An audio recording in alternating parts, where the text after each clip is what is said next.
Општина Штип не го прифаќа новиот договор од Министерството за култура, според кој фондот за награди за Макфест драстично се намалува.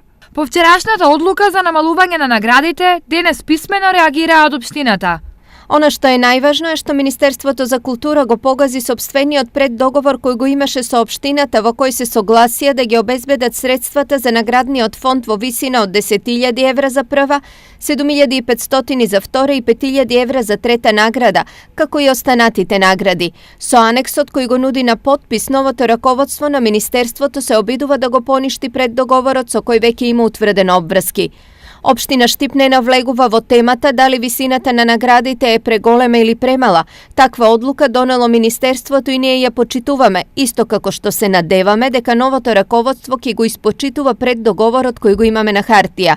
Не сакаме да навлегуваме во мотивите за ваквата одлука, а најмалку да внесуваме политика, бидејќи тоа може да му наштети на фестивалот кој постои 32 години и кој општина Штип веќе 8 години го организира, преземајќи го во услови кога беше во опасност и неговото понатамошно постоење. Од општината најавија дека и во иднина се подготвени фестивалот да го организираат сами. Имајќи предвид дека наградите се намалени на 1.500 и 1.750 евра, од идната година општина Штип нема да има потреба од поддршка на Министерството за култура и фестивалот повторно ќе си го организираме сами, бидејќи дали сами или со донатори и спонзори сметаме дека можеме да обезбедиме средства за понудениот фонд на награди.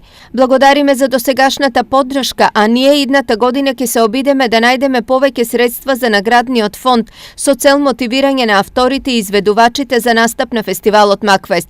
Впрочем, изведувачите и авторите се најмногу погодени од ваквата одлука за намалување на фондот на награди.